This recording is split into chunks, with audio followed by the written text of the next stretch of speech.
আমরা সন্ধ্যাবেলায় আনার একটু কারণটা হচ্ছে যে বৃষ্টি বাদলের দিন, আবার পাশাপাশি আমাদের ট্রানজেকশন পিরিয়ডে একটা ঝামেলা থাকে, সবাই আসা যাওয়া করে, এই জন্যই এই সময়টাকে বেছে নেওয়া হচ্ছে। তাই এই জন্যই আমরা 5:30টায় শুরু করছি, যাতে ঘন্টাখানেকের মতো আমরা শেষ করে তো যাই হোক, আজকের প্রোগ্রামের আমাদের সাথে উপস্থিত আছেন আমাদের ব্রাঞ্চের operation manager mister Ashik Mahmud, আমাদের গোলাম সাফরানা ক্রেডিট অফিসার, আমাদের সম্মানিত অতিথি আছেন আমাদের জনি ভাই আছেন উপস্থিত। আর এখানে আপনারা আমাদের সবাই হলো অত্যন্ত ব্যাংকের জন্য খুবই গুরুত্বপূর্ণ ব্যক্তিবর্গ, আপনারা আমাদের কাস্টমারের সামনে আছেন। আপনাদের সবাইকে শুভ বিকাল, আসসালামু আলাইকুম। এই আর্থিক স্বাধীনতা কর্মসূচি জিনিসটা আপনাদের একটু বোঝানোর জন্য নিরাপত্তা কর্মসূচি অভিযান শুরু সেই সময়টা গভর্নমেন্টটা করেছে। অনেক মানুষ লেখাপড়া জানে না, এদেরকে অক্ষর জ্ঞান সমৃদ্ধ করতে, অক্ষর জ্ঞানের একটা সময়সীমা কিন্তু সেই সময় পার করাতে আসলে কি যে সাক্ষরতা অভিযান, যে একটু লিটারেসি জ্ঞান, একটু লেখাপড়া শিখতে হবে। কেউ ম্যাট্রিক পাস করছে, কেউ হয়তো একটু উপরে গেছে, কেউ হয়তো আমার এই দেশে সাক্ষরতার হার ছিল মাত্র হয়তো 15% কি 10%, 99%, 100%, 85%, 90% লোকই সাক্ষরতা জ্ঞান সম্পন্ন ছিল। এখন আমরা বলি আচ্ছা 2025 সালে এসে আমাদের প্রায় 70 বা 75% কিন্তু সাক্ষর জ্ঞান আছে, যারা মিনিমাম লেখাপড়া বুঝে যাবে। এখন নতুন করে 24 সাল থেকে একটা জিনিস আমার সরকার শুরু করছে, আর্থিক সাক্ষরতা।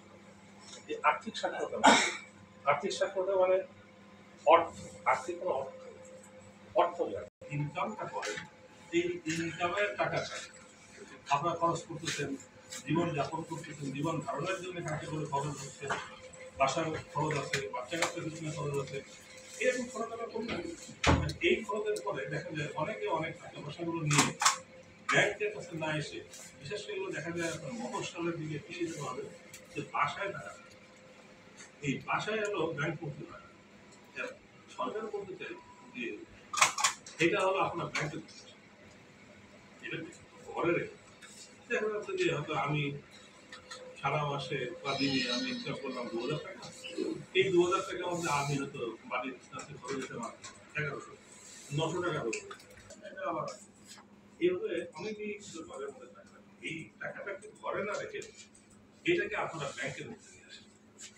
যে কারণে আজকে কিন্তু বাংলাদেশ ব্যাংক থেকে বা সরকার থেকে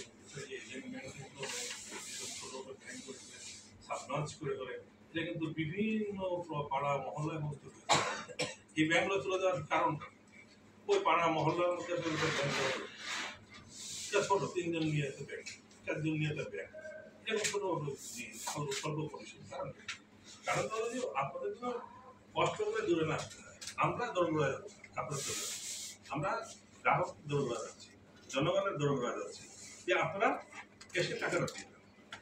এই টাকাটা আপনারা ঘরে না রেখে আপনার যেটা প্রয়োজনের বাহিরে যে টাকাটা, এই টাকাটা আপনি ঘরে রেখে যদি আপনি ব্যাংকে রাখেন, টাকা সুবিধা রাখেন, ব্যাংকে রাখতে সুবিধা হচ্ছে ধরেন একটা উদাহরণ যে আমাদের দেশে প্রচলিত যে নোট, যেগুলো আমরা পকেটে এখন সারা এদের নোটের সংখ্যা হয়তো আপনি ধরে নেন 18 লাখ বা 20 লক্ষ, এর মধ্যে 2 লক্ষ পিস বা 3 লক্ষ পিস দেখুন সবার ঘরের মধ্যে, ঘরের মধ্যে যদি থাকে তাহলে আমার মার্কেটে কত টাকা, তাহলে 15 থেকে 16 লাখ টাকা, তাহলে আমার 4 লাখ বা 5 লাখ টাকা কিন্তু মানুষের ঘরে, এটা ব্যাংকে আসবে, তাহলে টাকাটা রোলিং, আর রোলিং যদি না হয় তাহলে ওখান থেকে কিন্তু টাকায় টাকা আসে, ওইটা কিন্তু ওই মানে যখন ওর টাকাটা বন্ধ হয়ে যায় তাহলে ও আর টাকা নতুন করে টাকা জমা দেয় না, তাহলে কি হয়, ইনকামটা কমে যায়, ব্যাপারটা কমে যায়,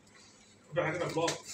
এই জন্য আমাদের সরকারের কথা অনুযায়ী আমাদের বক্তব্য আমরা বলি যে আপনারা এই আর্থিক স্বাস্থ্যতা আপনারা টাকাগুলো নিয়ে আমাদের যার কাছে যেই ব্যাংক সেই ব্যাংকে আসেন, আপনাদের অ্যাকাউন্ট হলো সেই অ্যাকাউন্টটা সুন্দরভাবে হলো, অ্যাকাউন্টটা হওয়ার পরে যেটা হচ্ছে যে এই অ্যাকাউন্টটা যখন হয়ে যাবে তখন আপনাকে মিনিমাম একটা টাকা পয়সা কিন্তু আপনি তো ইন্টারেস্ট যেটা আমরা লভ্যাংশ বলি সেই হিসাবে আপনারাও পাবেন, আপনারাও টাকাটা ঘরে থাকলে একটা টাকা পাবেন না, এখানে রাখলে আপনি কিছু টাকা পাবেন, সেটা আপনি বিভিন্ন আমাদের ইয়ে আছে, অ্যাকাউন্ট সঞ্চয় অ্যাকাউন্ট আছে, তারপরে আপনার বিভিন্ন টাইপের আপনার স্কিম ডিপোজিট আছে, এফডি আছে।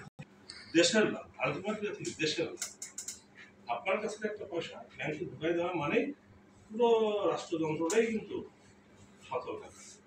আর আপনি যদি ব্লক করবেন ওইটুক জায়গায় কিন্তু ব্লক হচ্ছে, তাই না?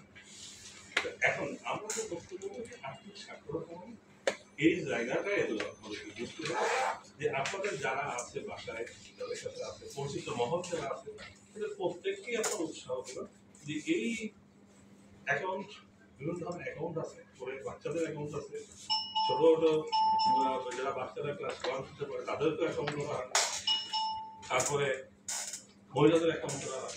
এই সমস্ত করে আপনারা এগুলো আমাদের ব্যাংকের মধ্যে আসতে পারে।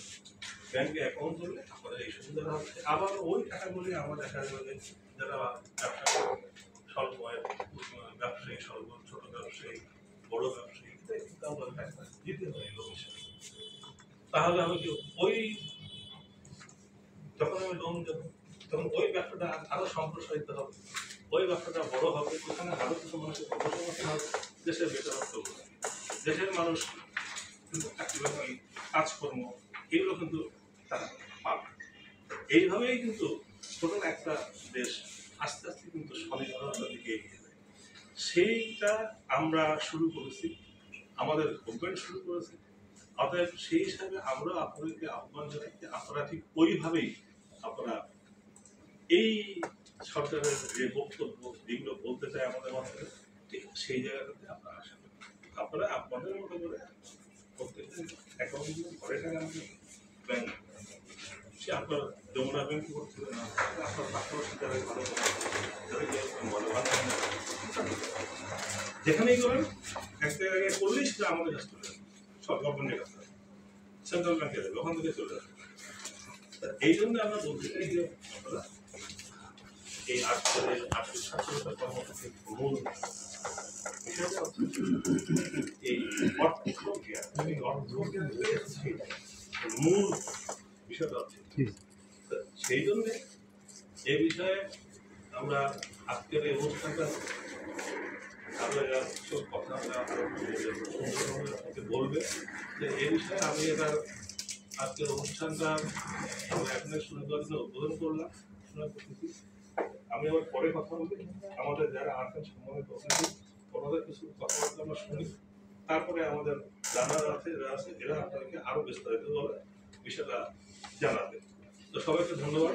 আমি প্রথমে আমাদের সম্মানিত অতিথি জানিয়ে যেহেতু